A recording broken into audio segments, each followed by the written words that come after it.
ಯತೀಂದ್ರ ಸಿದ್ದರಾಮಯ್ಯ ಹೇಳ್ತಾರೆ 5 ವರ್ಷ ಸಿದ್ದರಾಮಯ್ಯ ಸಿಎಂ ಆಗಿ ಮುಂದುವರಿತಾರೆ, ಎಲ್ಲ ಕ್ಲಿಯರ್ ಆಗಿದೆ ಅಂತ. ನಮ್ಮ ಡಿ ಕೆ ಶಿವಕುಮಾರ್ ಸಾಹೇಬ್ರು ಹೇಳಿದ್ದಾರೆ ಯತೀಂದ್ರ ಅವರು ನಮ್ಮ ಹೈಕಮಾಂಡ್ ಅಂತ. ನಾನು ಅದನ್ನೇ ಪುನರ್ ಉಚ್ಚರಿಸ್ತೀನಿ. ಹೈಕಮಾಂಡ್ ಹೇಳೋದಕ್ಕೆ ಅವರು ಅದರಿಂದ ಅದ್ರ ಬಗ್ಗೆ ಜಾಸ್ತಿ ಕಮೆಂಟ್ ಮಾಡೋದು ಉಪಯೋಗ ಇಲ್ಲ. ಆಮೇಲೆ ಟಿ ವಿಯಲ್ಲಿ ಮಾತಾಡಿದ ತಕ್ಷಣ ಯಾರೂ ಚೇಂಜ್ ಆಗಲ್ಲ, ಟಿ ವಿಯಲ್ಲಿ ಮಾತಾಡೋದಿಲ್ಲ ಅಂದರೆ ಉಳ್ಕೊಳ್ಳೋದು ಇಲ್ಲ. ಅಲ್ಲ, ನೀವುಗಳು ಮಾತಾಡಿದಾಗ ನೋಟಿಸ್ ಬರೋದು, ಮಾತಾಡಬೇಡಿ ಅಂತ ಇನ್ಸ್ಟ್ರಕ್ಷನ್ ಬರೋದಾಗುತ್ತೆ. ಅದೇ ಯತೀಂದ್ರ ಆದಾಗ ಯಾಕೆ ಕಡಿವಾಣ ಅವ್ರು ನಮ್ಮ ಹೈಕಮಾಂಡ್ ಅಲ್ಲ, ಅವ್ರು ಕೊಡೋಕ್ಕಾಗಲ್ಲ.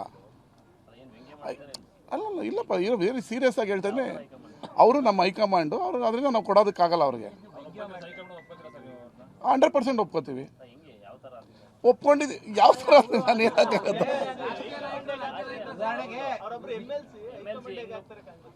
ಅಲ್ಲ, ಈಗ 4 ಸರಿ ಹೇಳಿದ್ರು ನೀವು ಯಾರು ಸ್ಟೇಟ್ಮೆಂಟ್ ಕೊಡಬೇಡಿ ಅಂತ. ಕೊಡ್ತಾ ಇದ್ದೀವಿ ಅಂದರೆ ಅವ್ರ ಹೈಕಮಾಂಡೇ. ಯಾರು ಕೊಡೋದಕ್ಕೆ? ಸುಪ್ರೀಂ ಯಾರು ಇರ್ತಾರೆ ಅವರೇ ಹೈಕಮಾಂಡ್. ಯಡಿಯೂರಪ್ಪ ಅವರು ಸಿಎಂ ಆಗಿದ್ದಾಗ ವಿಜೇಂದ್ರ ಅವರ ಸೂಪರ್ ಸಿಎಂ ಅಂತ ನೀವೇ ಕೂಡ ವ್ಯಂಗ್ಯ ಮಾಡ್ತಿದ್ರಿ ಕಾಂಗ್ರೆಸ್ ಅವರು. ಅದಾಗಿ ಯತೀಂದ್ರ ಅವರು ಇದೇ ತರನಾ ಅಂತ? ಇಲ್ಲ, ನಮ್ಮ ಹೈಕಮಾಂಡ್ ಅವರು ಅಂತ ಹೇಳಿದ್ನಲ್ಲ. ನೀವು ನೋಡಿ ಹಿಂಗೆ ತಗ್ಲಾಕದ್ ನೀವು. ನಾವು ನಮ್ಮ ಹೈಕಮಾಂಡ್ ಅಂದರೆ ನೀವು ಕರೆಯೋರ್ಗಿಂತ ಜಾಸ್ತಿನಾ ಡಿ ಕೆ ಅವ್ರಿಗಿಂತ ಕಡಿಮೆನಾ ಅಂತ ಕೇಳಿದ್ರೆ ಅವ್ರು ನಮ್ಮ ಈಗ ಹೈಕಮಾಂಡ್ ಅವರು ಮಾತಾಡಬೇಡಿ ಅಂತ ಹೇಳಿದೆ. ಮಾತಾಡ್ತಾ ಇದ್ದಾರೆ ಅಂದರೆ ಇವ್ರು ನಮ್ಮ ಹೈಕಮಾಂಡ್ ಅಂತ ಹೇಳಿರ್ಬೋದು. ನಮ್ಮವರು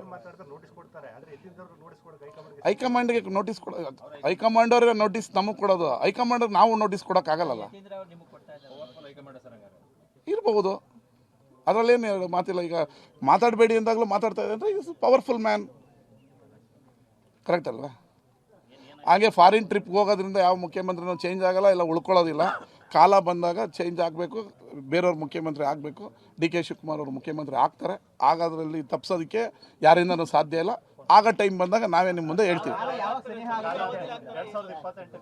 28ಕ್ಕೆ ಆಗುತ್ತಾ, 26ಕ್ಕೆ ಆಗುತ್ತಾ, ಫೆಬ್ರವರಿಗೆ ಆಗ್ತಾರ, ಏಪ್ರಿಲ್ಗೆ ಆಗ್ತಾರ, ಮಾರ್ಚ್ಗೆ ಆಗ್ತಾರ, ಹಣೆಯಲ್ಲಿ ಬರ್ದಿರ್ಬೇಕಲ್ಲ, ಅವತ್ತು ಹಾಗೆ ಆಗ್ತಾರೆ.